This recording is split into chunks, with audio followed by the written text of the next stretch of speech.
every single NHL offseason comes down to one thing: hope.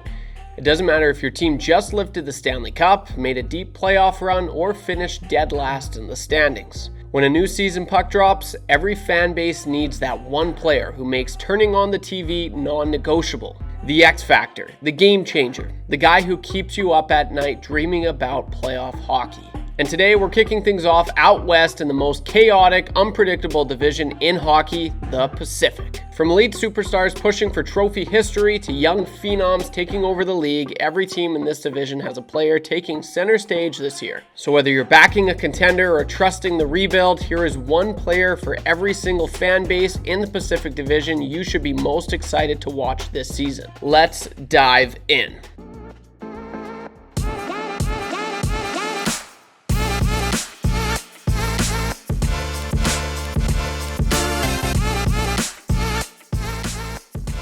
Starting with the Anaheim Ducks first. For Ducks fans, it has to be Leo Carlsson. He represents the ultimate turning point in Anaheim's rebuild, evolving from a protected high upside prospect into a full-fledged elite top-line centerpiece. Carlsson took a massive leap last season, outperforming his rookie production by driving play at high speed, showcasing world-class vision, and establishing himself as an all-situation star down the middle. Now he's a lot more physically matured and given the keys to the franchise as the undisputed number one center. Carlsson gives Anaheim the dynamic 200-foot cornerstone player every contender needs, making every single shift he takes this season absolute must-watch TV. I know a lot of people are skeptical about the contract he recently signed. That's fair. It's obviously a big ticket, and he's never really been a point-per-game player, but just the upside from what I've seen, I think at the end of this contract, he's going to be absolutely worth it. And I see his upside, his potential. He does have, he could be a top 10 player in a matter of maybe 2 seasons, 3 seasons, and he could just be out. He's so close. I really think he might crack top 5. I think that's the potential with him.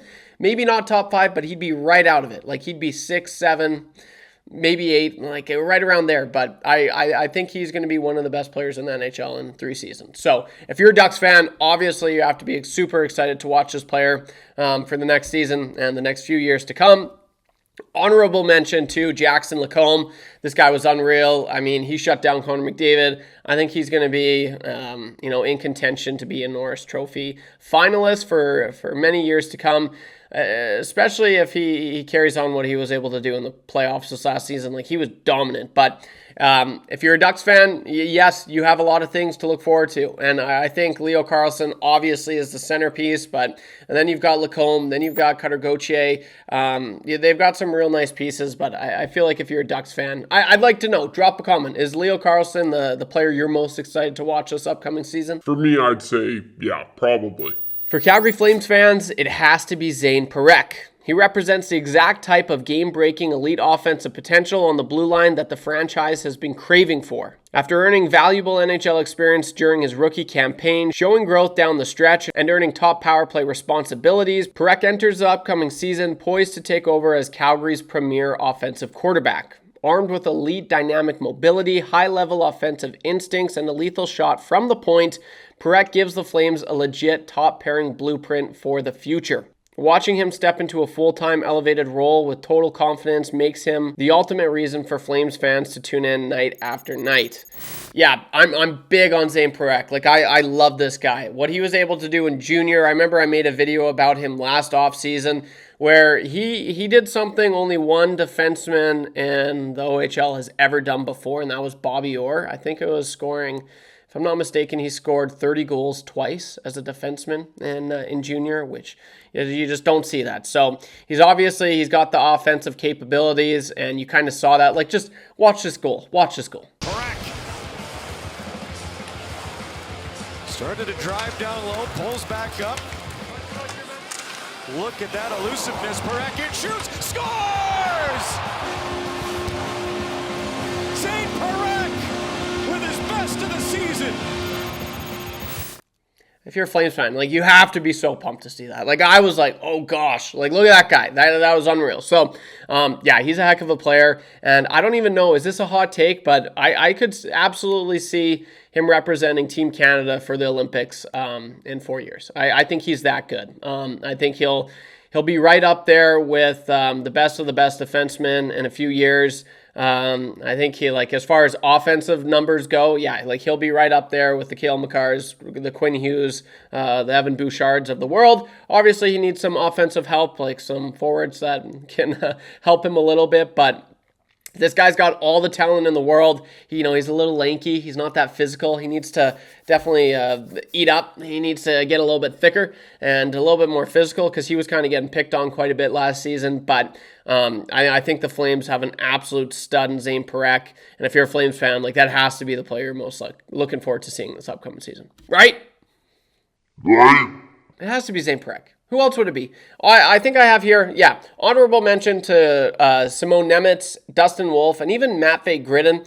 You know what? I will give it to the Flames. Like, they've always actually done, for the most part, really good at drafting. Like, I'll give it to them. So, and the Simone Nemec trade, like, that was a good one. So, man, like a 1-2 punch, like, all of a sudden the Flames blue line's looking a lot better, like a lot better. But I mean, it's got to be Zane Parekh, man. Like, he is so good. I said this, he kind of reminds me of Evan Bouchard, but he can skate a lot better. He can, like, that's it. Like, he's not the craziest, he's not really good defensively, but the offensive numbers that he puts up, I think that would be similar to Evan Bouchard. He skates better. His shot, I don't know if it's as hard, but I mean, it's up there. Like, look at that shot. Like, he's got a wicked release. A good first pass as well, but he can get around quite a bit better than Evan Bouchard. So you have that to look forward to, Flames fans. I mean, that's just going to be awesome. You got to be pumped. You got to be pumped for that. For the Los Angeles Kings fans, I've got Quinton Byfield, packed with a rare combination of 6'5" size, elite high-speed skating, and dynamic playmaking abilities. This is a huge season for Quinton Byfield. Like, play this goal as well. Look at this. With speed, Byfield around one man in on goal. Scores! What a goal! Quinton. There absolutely is a player there. For whatever reason, he has not been able to put it all together, but he has all the tools to be a dominant force in today's NHL. He had a step back last season. He could not have one this season. Then I would start to worry and think maybe he might need a change of scenery. It's weird because he's got everything. When he was drafted, I remember that draft very well. It was, was it Alexis Lafreniere? Was it Timmy Stu? Was it Quinton Byfield? Like, who's going?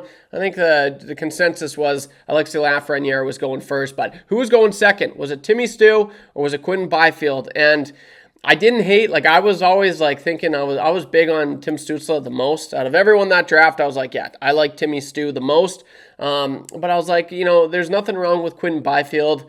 He offers something you don't see in today's NHL. So it's weird. Like, there's nothing really crazy. Like, if you're a Kings fan, they don't have an up-and-coming prospect. They don't have, maybe it's Artemi Panarin, but you kind of know what you're getting with him at this point. But with Quinton Byfield, he's still that player that I feel like has so much more potential. Like, this guy was invited to Team Canada's camp last offseason, because he was on the radar. Could he make Team Canada for the Olympics? Like, he was so good. And just look at that goal that I showed you, man. Like, that not a lot of players can do that. He skates like the wind. He's physical. Maybe you want him to be a little bit more physical with his frame. But I don't know. Last year was a significant step back, and that was our main reason. That was the reason why he wasn't on Team Canada. But going into last season, I was like, yeah, there's a pretty good chance that he might make Team Canada, and then it didn't happen. Was it the pressure? Did it get to him? Like, the Kings were kind of not really the greatest offensively, and they don't really know what they're doing with Quinton Byfield as well. They put him on the left. They put him on, like, third-line center. They put him, like, he was always up and down, so maybe Kopitar's gone now. They really boost his minutes, but I mean, he has to be like the brightest spot for Kings fans going into the season, I'd imagine. And here's hoping he can put it together, because I'm rooting for Quinton Byfield. I really like this player. So, Kings fans, if you're watching, what do you think on that?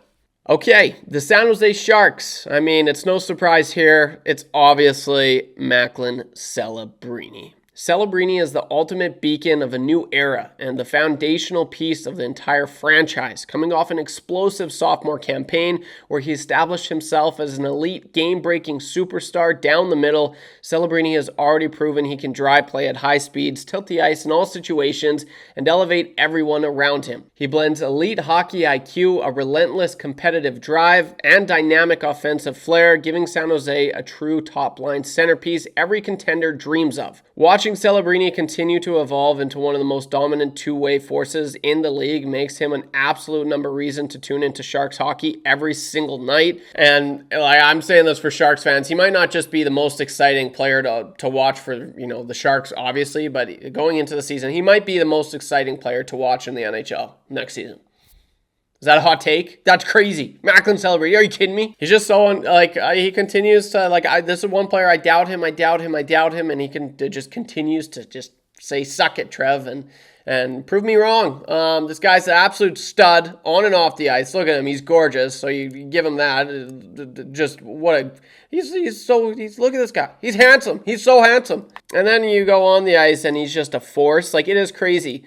As a 19-year-old, against some of the best players, against the best players in the world. And you've got a Team Canada team that has Cale Makar, Nathan McKinnon, Sidney Crosby, Connor McDavid. He was the second best player, aside from Connor McDavid, obviously. But he was that good, man. He was that good. I can't believe I'm saying that. So I'm so happy he's Canadian. I'm so happy that he had a better sophomore season than Connor McDavid did. And it wasn't even close, really. At least Connor McDavid had Leon Draisaitl, and the point difference was 23 points, I think. I think McDavid's second season, I know he had 100 points in his last game against the Canucks, and I'm pretty sure Leon Draisaitl had 77 points that year, so 23 points, the difference. Macklin Celebrini had 100-something points. Well, what did he end up getting? I don't know. Maybe I'll look that up. I wanted to say 118. Is that right? 115. Damn it. Okay, so he had 115 points. The next closest player on his team had 50 points. That is absurd. Maybe I should check this just to be sure. And yeah. Will Smith, 59 points. So he had 115 points, and Will Smith had 59. He literally did everything on his own. So just mad respect to Macklin Celebrini. Are you Celebrini? Are you Team Celebrini or Team Bedard? I'm still Team Bedard. I'm dying on that hill, but Celebrini, man, I love him. And then I got here, honorable mention to Will Smith, Michael Misa, their second overall pick they drafted this year, Ivar Stenberg and Keaton Verhoff. The future is so bright. That's how you do it. They're gonna win a cup before the Oilers do. I don't even think that's crazy to say that anymore. Okay. Up next, we've got Seattle. For the Seattle Kraken, I have here, I don't know, man. If you're a Kraken fan, I ask you. That is the question. I am asking you, who are you most looking forward to watching this season? Is it Matty Beniers? He's kind of got the Quentin Byfield story. But I don't know. I'm not sold on him at all. You got Shane Wright, who's another meh. You got Capo Caco, another second overall pick. Meh. I don't know. It's tough. It's a tough look. It's really tough. I don't know. I really don't know. They could be one of the worst teams in the league this year. And I'm sorry. So Kraken fans, I hate to diss on your team. Not doing it intentionally, but I really don't know. I love their jerseys. Maybe that's the best thing you can look forward to this upcoming season. The jerseys. For Vancouver Canucks fans, it's got to be Caleb Malhotra. He represents a poetic full circle moment and the most electric glimpse into the franchise's future. The son of former Canucks fan favorite Manny Malhotra, Caleb arrived in Vancouver as the third overall pick in 2026 NHL draft, following a dominant season in the OHL, combining his father's relentless work ethic and elite face-off craft with dynamic 200-foot playmaking, explosive skating, and a lethal scoring touch down the middle. Malhotra brings the total package to Vancouver's prospect pipeline, whether he's making a push in training camp or dominating at the collegiate level at Boston University. Watching the next generation of Malhotra hockey develop in a Canucks sweater makes him the ultimate player for Vancouver fans to keep their eyes on all season long. So I'm not going to lie, I'm not nearly as dialed into the drafts as I have been in previous years, but what I do know is, the scouting report, obviously everything I kind of said there. like for the Canucks, like he has to be. Like it's not going to be Pettersson. Huge shout out to I got honorable mention here, Zeev Boyum. I didn't mind what he did. Marco Rossi, that's a little exciting, but I mean it has to be Caleb Malhotra. It's kind of a fun story there with his dad. What a weird twist that is. Would you like that? Would you like to be coached by your dad at the NHL? Like imagine Brock Besser's just like, man, coach is just being an ass.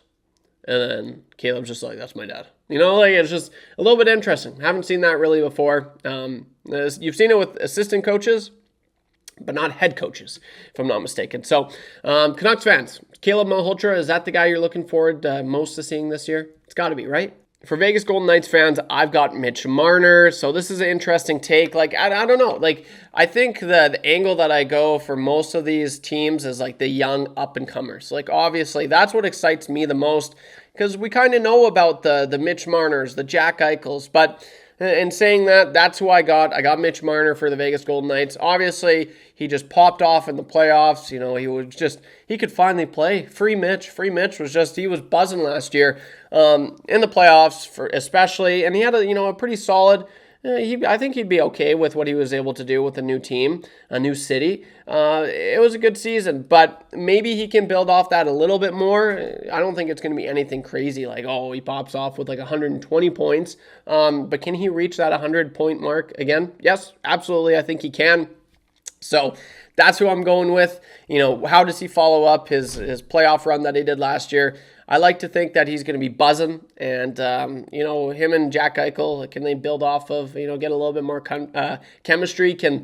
What can they do? Could that be a top 5 duo next year? Maybe. So Mitch Marner, I mean, it's a safe pick, but they don't really have anyone on the up and up, and I think we kind of know who, the Theodores of the world, Rasmus Andersons, Carter Harts are. I just think he is the best player on that team, probably. It's a toss-up between him and Eichel, but offensively, I think he's going to have a better season, so I think that's what Vegas fans are most looking forward to next season.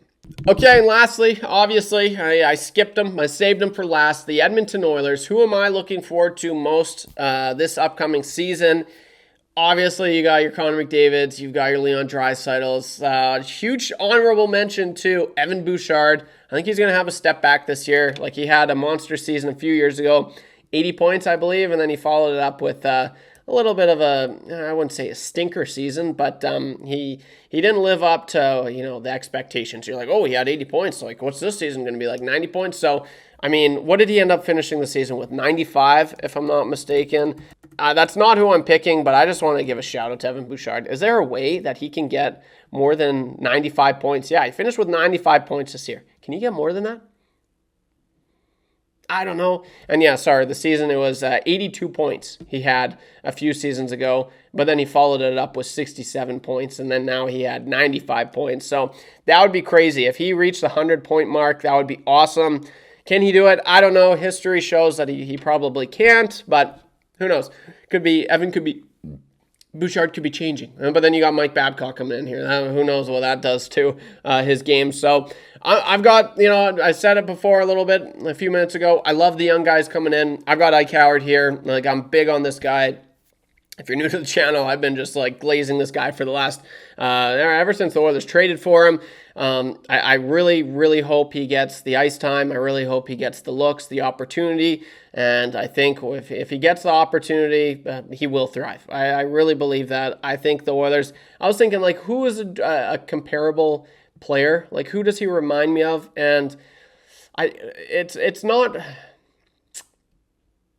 really his play style that reminds me of him, but I just think the career of Brock Besser, but maybe a little bit more consistent and not Besser. He's been bothered by injuries his whole career, but I just Brock Besser's first full season. It was his rookie season. He lost to Matt Barzal, but he had 29 goals that year, I remember. And I was like, man, this guy's good. A few years ago, he had his best season ever. And I was like, yeah, you know what? Is that a good comparable, Brock Besser? I don't mind that. I could see him having, being a consistent, what was it? A few years ago, he had 73 points, 40 goals, 33 33 assists, 73 points. So that was a career year, but for the most part, 55 points, 56 points, 45. But he's been right around that 29 goals, 26, 40 goals he had, but a consistent, for the most part, 20-goal scorer.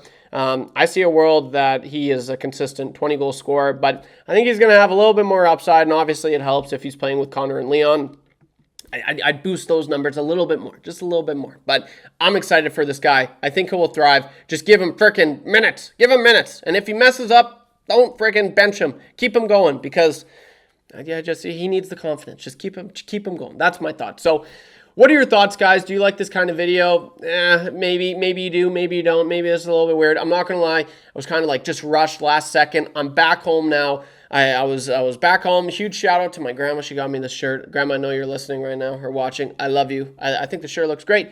But I had so much fun. But it was nice. I got to go home for the first time in a year. I said I would give a shout out, and I hope you're watching right now. Shout out to Cameron, the AGM at Hudson's in Lethbridge.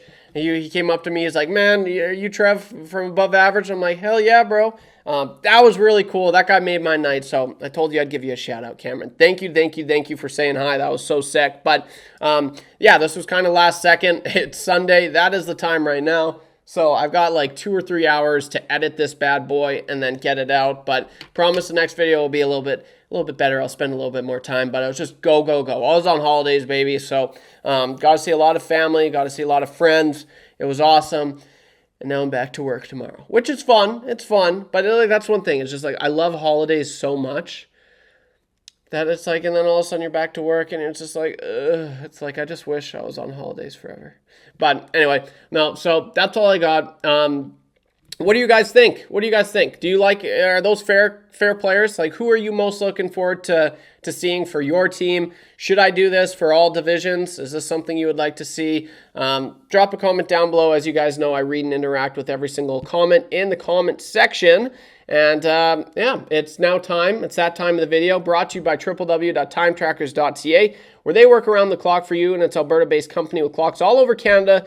You want a nice big black clock like that, go check them out, www.timetrackers.ca. And my last video was this Connor McDavid theory changes everything. I spent quite a bit on that, a lot of time editing that. Not gonna lie, it wasn't exactly how I wanted it to go, but there was a lot of nice comments like, wow, this was great job. And then there were people like, wow, this is the dumbest thing. I don't really care what they say. But I wasn't really happy with how it turned out, but I just want to say thank you for all the nice comments because a lot of people seem to really like it. And I was just like, this is not really my best work, but a lot of people liked it. So I really do appreciate the kind words.